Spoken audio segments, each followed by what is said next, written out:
A new FMCSA task force is calling for the end of truck lease purchase plans. That's right, a federal panel presented its findings to Congress and the DOT recently and outright advocated for the elimination of the current lease purchase program. We'll discuss their findings as well as the recommendations the panel made to reshape the program if carriers were allowed to continue offering lease purchase options. In addition to that, we'll cover the latest freight, spot rate, and driver recruiting data, including a few new data points we've pulled for you. And of course, we'll touch base with Jason Miller for his latest economic update. We have a lot to cover, so stay tuned. For Randall Reilly, I'm Joshua Miller, and this is the 30-Day Reset.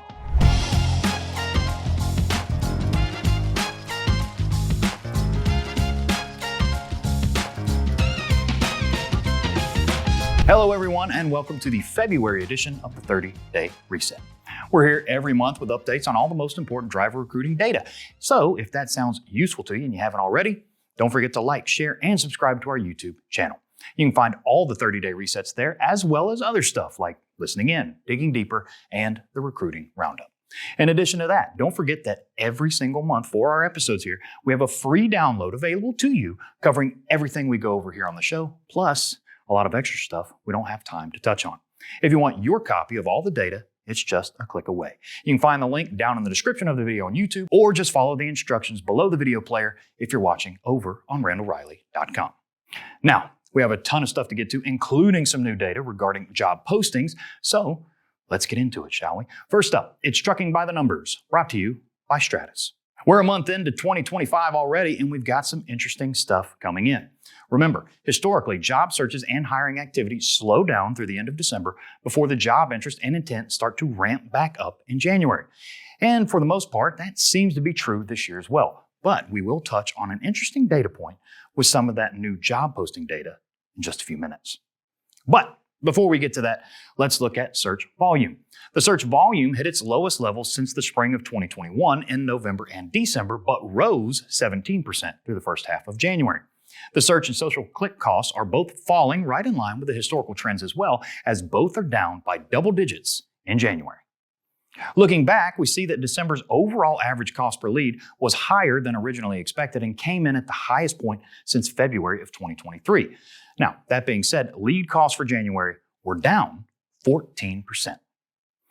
Now let's dig into some of that new job posting data I mentioned.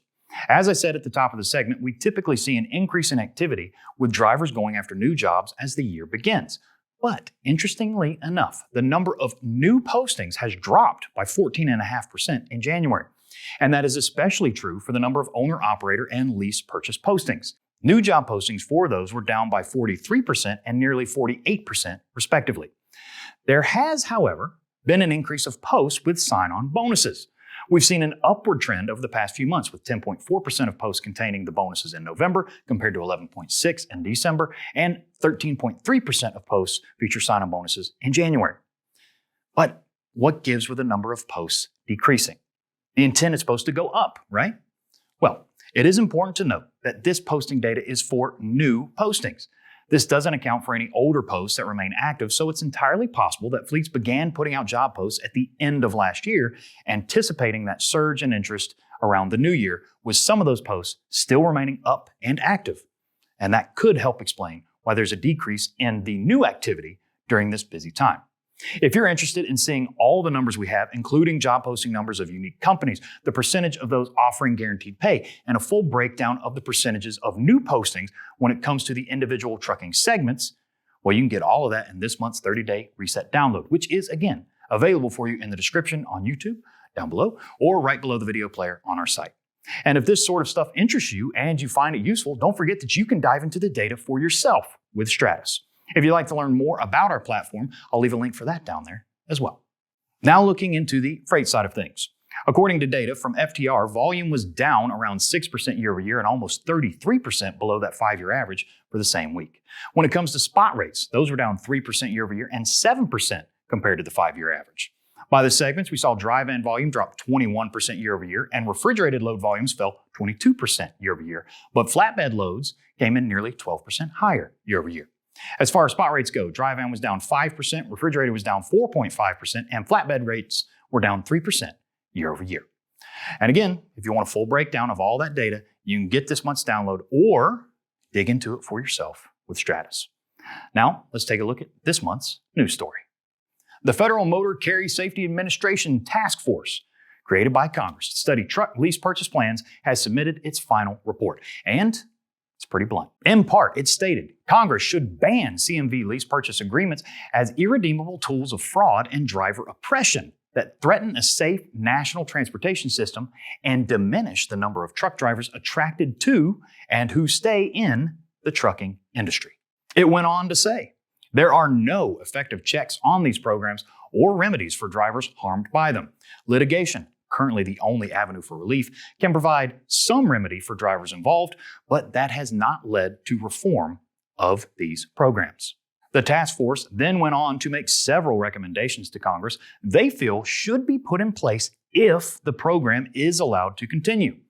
Those recommendations include congressional oversight, FMCSA oversight, Department of Labor enforcement, Consumer Financial Protection Bureau enforcement, and state and local law enforcement.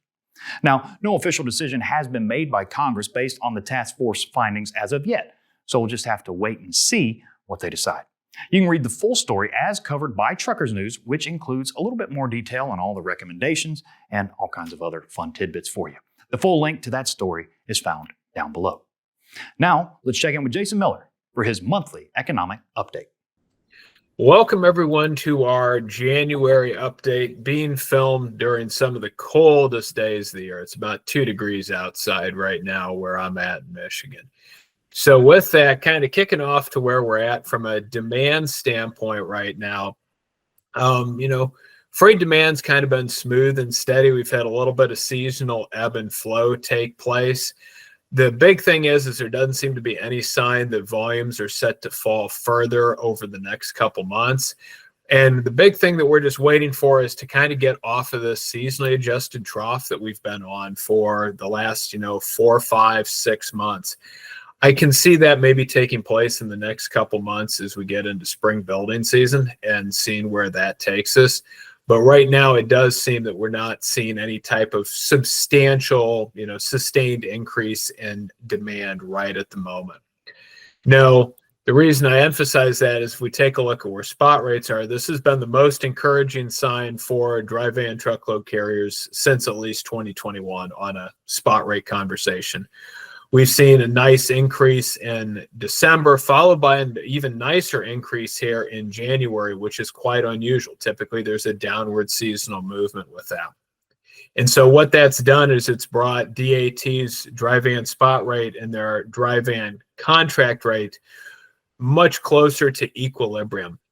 And it's right now actually approaching sort of the magical 10% threshold at which the market has in the past turned. No, the one reason I would urge just a touch of caution before we get too excited is this has been just an absolutely brutal January from a weather standpoint.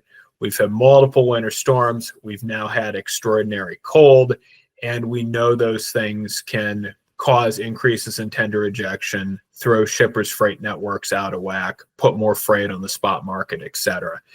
And so I don't want to read just too much into this just yet. I want to see where things move in February before we can really call that essentially the bulls are running again. So what I'm looking for is as we move into February, what happens to spot rates? If they hold where they're at now, and certainly if they go up a little bit more, then I think we can feel very confident that we're on the beginning of the next bull market pricing cycle. And one of the reasons there's been a lot of discussion about, uncertainty in terms of forthcoming freight demand is how much have we actually seen large importers front load inventories due to concerns about the potential of an East and Gulf Coast port strike that is not taking place, or tariffs, which we're just waiting to see how this all plays out. What I will say is it does appear, based on the latest economic data, that we are starting to see some evidence of front loading take place. The one sector where this really pops out is building material retailers. So this is your Lowe's and Home Depots of the world. We can see that inflation and seasonally adjusted inventories have increased about 4 to 5% from the most recent low that they had in early 2024. And this is increasing while up until November, sales were also increasing on an inflation adjusted basis about 6% from the lows. And so what that's telling you is if inventories are going up while sales are going up, that means orders to vendors are even larger to make that increase take place. No, we have recently seen the last 2 months sharp downturns in inflation adjusted sales for those firms. That's going to mean even more inventories are going to be around. And so we'll be waiting to see how this plays out. But it does appear there has been some front loading, but it's also worth emphasizing it looks nothing like what we saw in terms of the buildup of inventories in the first half of 2022, where we really just had no historical precedent for these massive 10, 15, even 20% increases in the levels of inventories that these firms were holding. So that wraps up January's update. Hopefully coming at you in February, it'll be a little bit less cold than it is now. And just everybody be safe out there. Thank you, Jason. We always appreciate your insight and expertise. And with that, ladies and gentlemen, we have reached the end of our show. Don't forget to download your copy of everything we went over today in this month's 30-day reset download, which is down below. That will have all the data, the news stories, and even the economic charts that Jason was covering just a moment ago. If you have any questions about how you can improve or how we can help you reach your recruiting goals, I'll leave a contact link for you down there as well as some more information and a link to Stratas. If you want to access all that driver recruiting data 24/7, it'll be right there for you on the Stratas platform. We'll be back next month with another update and new episode of the 30-Day Reset. Until then, thanks for watching.